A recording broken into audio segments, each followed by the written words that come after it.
The Great Alliance, the galaxy had seen peace for over 200 years.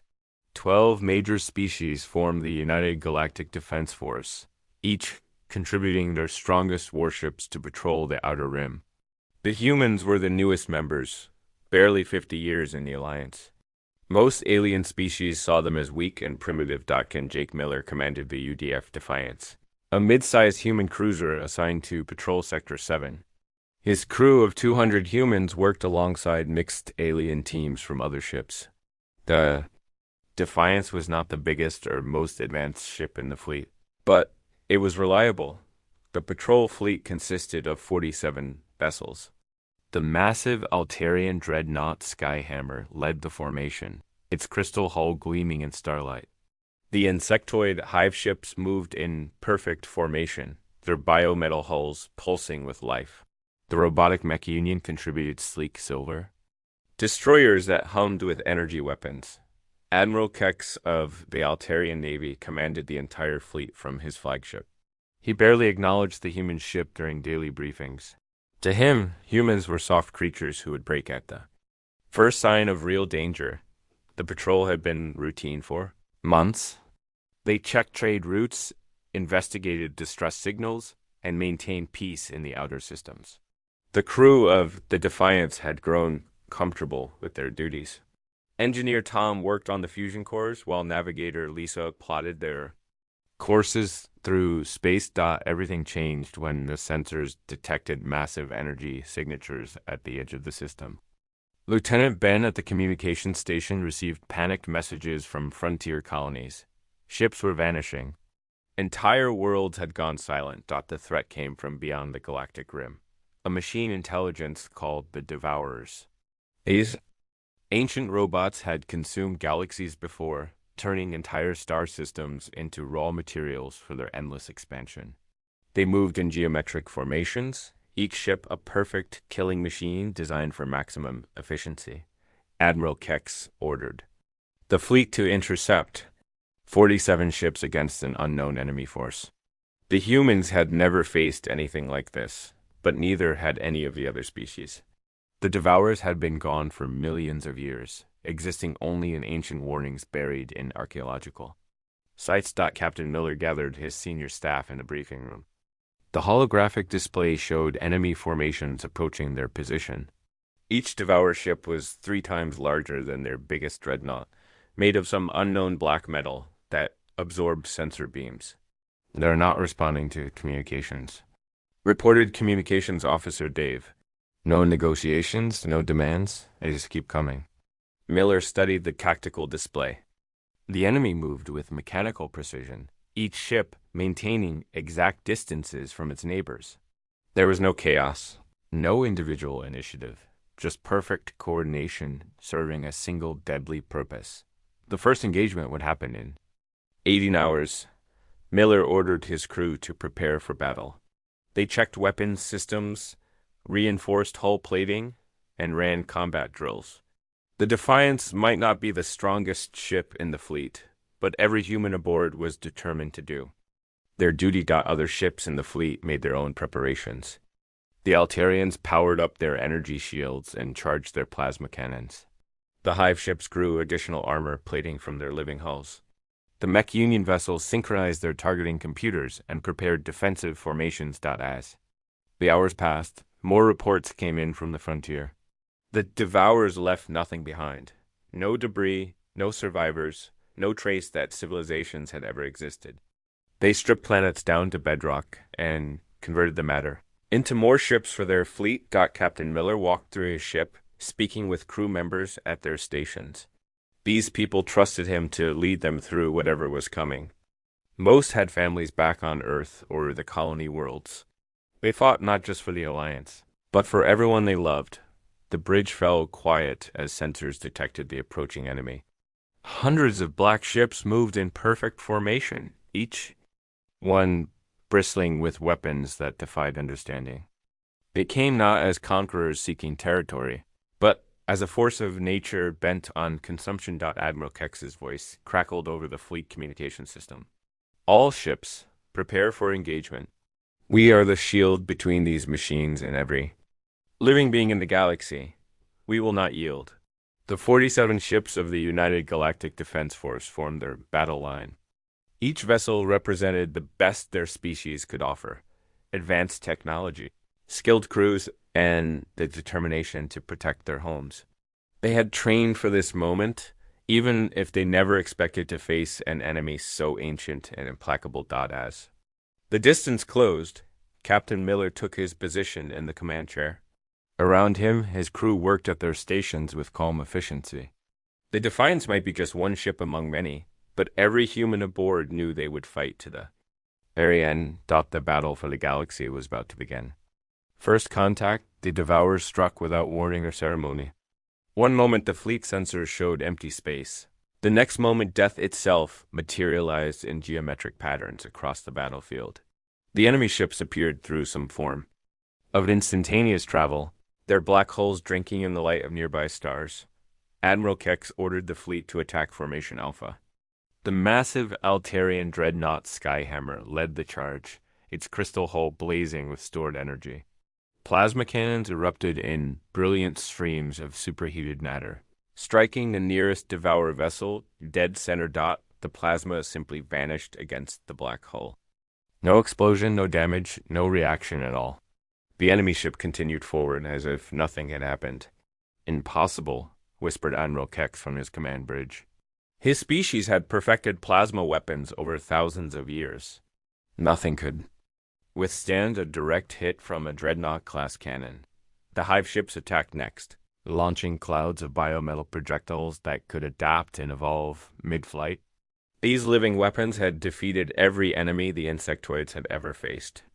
They struck the Devourer ships and simply ceased to exist, absorbed into the alien metal without trace. The robotic mech Union vessels fired their energy beams in coordinated patterns, each shot calculated for maximum penetration. The beams hit their targets and disappeared, as if the Devourer hulls were made of pure void rather than matter. Then the Devourers returned fire. The weapons they used defied every law of physics the Alliance knew. Beams of twisted space-time lanced out from their ships, and whatever they touched simply stopped being. Not destroyed, not vaporized, simply erased from existence. The first casualty was a Hive cruiser.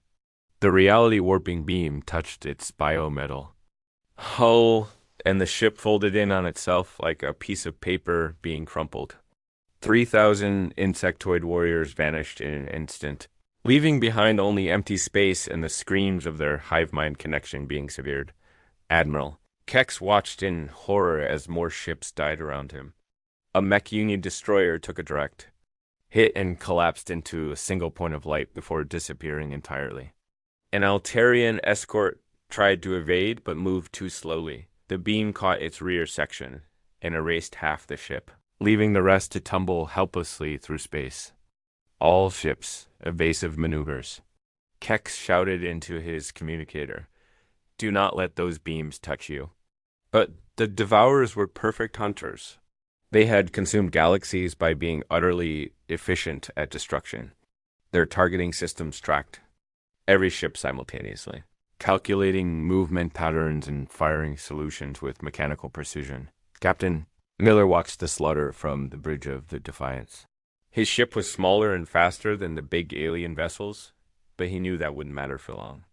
The enemy had too many ships, and their weapons were too powerful. "Captain, we're receiving evacuation orders from the flagship," reported Dave. At communications, Admiral Kex is ordering a full retreat. Miller looked at the tactical display. Half the fleet was already gone. The surviving ships were scattered and running for their lives. The perfect formations of the Alliance had broken apart under the relentless assault. "Sir, what are your orders?" asked Navigator Lisa, her hands hovering over the jump controls. Miller studied the battlefield. The Devourers were methodically hunting down the fleeing ships. Their black vessels moved with inhuman coordination, surrounding and destroying anything that tried to escape. Soon there would be nothing left of the United Galactic Defense Force. "Belay that retreat order," Miller said quietly. "We're staying." The bridge crew stared at him in shock. Engineer Tom spoke up from his station. "Captain, staying here is suicide." Those weapons can erase us from existence. Maybe, Miller replied. But running won't save the galaxy. Someone has to learn how these things work, how to fight them. Someone has to buy time for the colonies to evacuate. He activated the ship-wide communication system. All hands, this is the captain. I won't lie to you, we're probably going to die here. But Earth needs to know what we're facing. The colonies need time to prepare. If we can learn anything about these machines, then our sacrifice means something. The Defiance turned toward the nearest Devourer ship while the rest of the fleet fled. Miller's crew worked with grim determination, knowing they were likely flying to their deaths but refusing to abandon their duty. Asterisk. The alien vessel detected their approach and turned its reality-warping weapons toward them. On the bridge, Miller gripped his command chair and prepared to face the unknown. "Tom, give me everything the engines have," he ordered. "Lisa, random evasion pattern. Dave, keep recording everything. If we don't make it back, someone needs to know what happened here." The first beam lanced out toward the Defiance, and the real test began. The ship that wouldn't die, the reality-warping beam should have erased the Defiance from existence. Instead, something impossible happened. The human ship flickered, phased through the attack, and emerged on the other side, completely intact. On the bridge, sparks flew from overloaded systems. The lights dimmed and emergency power kicked in. But the ship was still there, still whole, still fighting. "What just happened?" shouted Engineer Tom over the alarm klaxons. "I don't know," Miller replied, checking his instruments in disbelief. "But we're still alive. Lisa, evasive pattern Delta." "Don't give them a clean shot?" The Devourer ship fired. Again, this time with 3 beams converging on their position. The Defiance should have been torn apart by forces that bent space itself.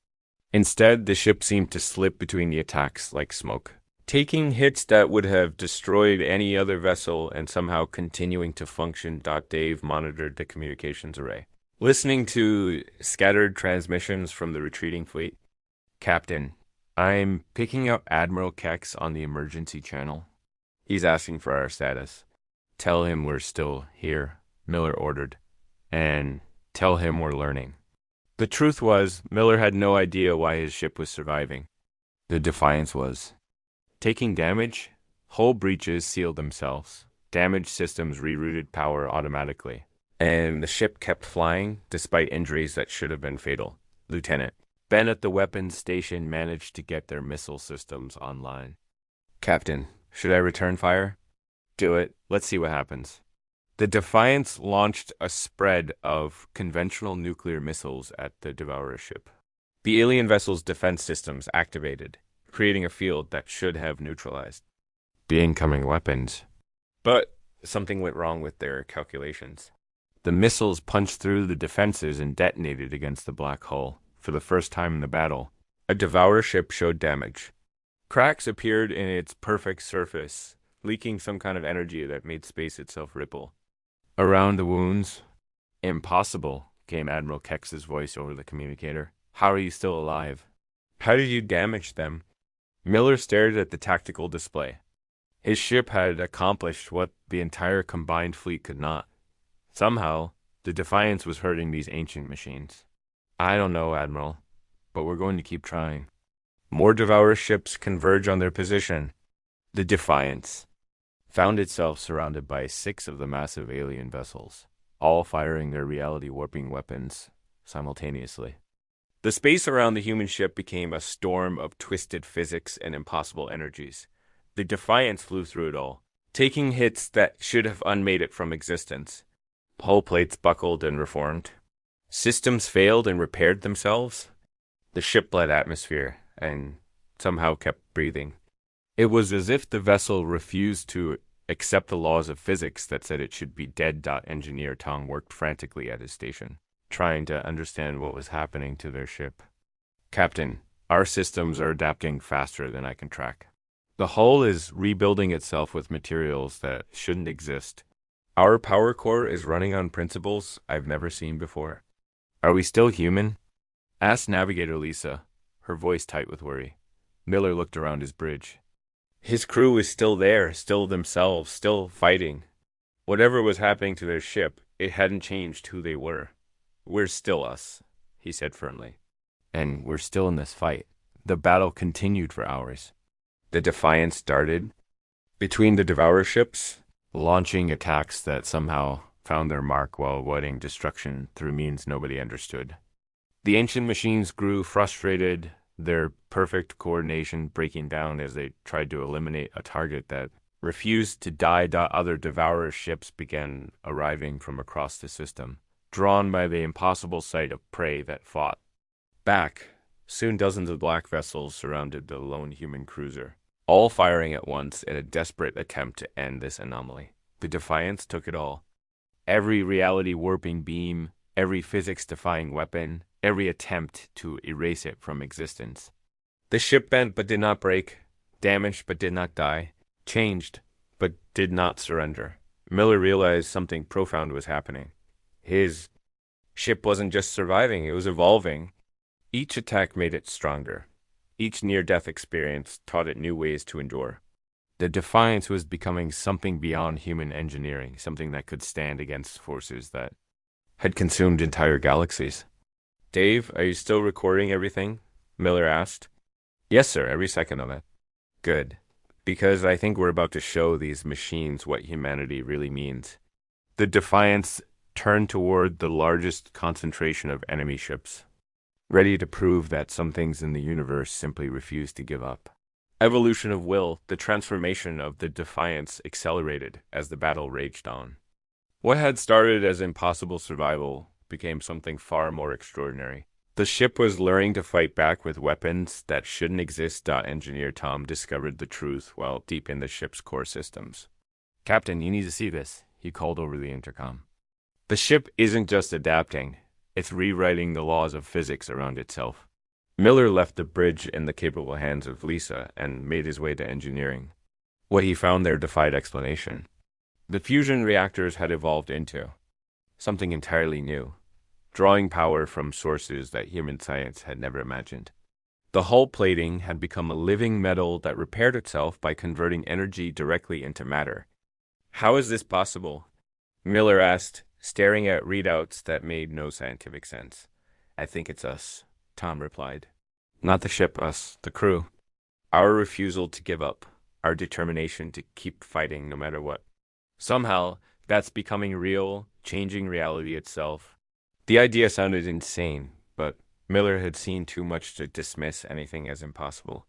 The Defiance had survived because 200 humans aboard refused to accept death. Their collective will had somehow imposed itself on the universe, demanding that their ship continue to exist and fight. Back on the bridge, the battle had entered a new phase. The Devourer ships were no longer just trying to destroy the Defiance. They were studying it, trying to understand what had gone wrong with their perfect weapons. Their formation had shifted from attack patterns to analysis configurations. "They're scared," observed Dave from his communication station. "I'm picking up transmissions between their ships. They don't understand what we are." Lieutenant Ben had discovered that their weapons were evolving too. The missile launchers now fired projectiles that bent space around themselves, punching through Devourer defenses with increasing effectiveness. The energy weapons have learned to target the specific frequencies that could crack the alien hull material. "Captain," Lisa called from the navigation station, "I'm detecting something new." "The Devourers are calling for reinforcements." "A lot of reinforcements?" The tactical display updated to show hundreds of new contacts jumping into the system. The Devourer fleet was massive beyond comprehension, enough ships to sterilize every inhabited world in the galaxy. They had brought there, full force to deal with the anomaly that was the Defiance. Miller looked at the overwhelming odds displayed on his screen. Any rational person would surrender or flee. But rationality had stopped applying the moment his ship refused to die. The Defiance had become something beyond logic, powered by the simple human refusal to quit. "All hands, this is the captain," Miller announced shipwide. "They brought their entire fleet to stop us." "That tells me we're doing something right."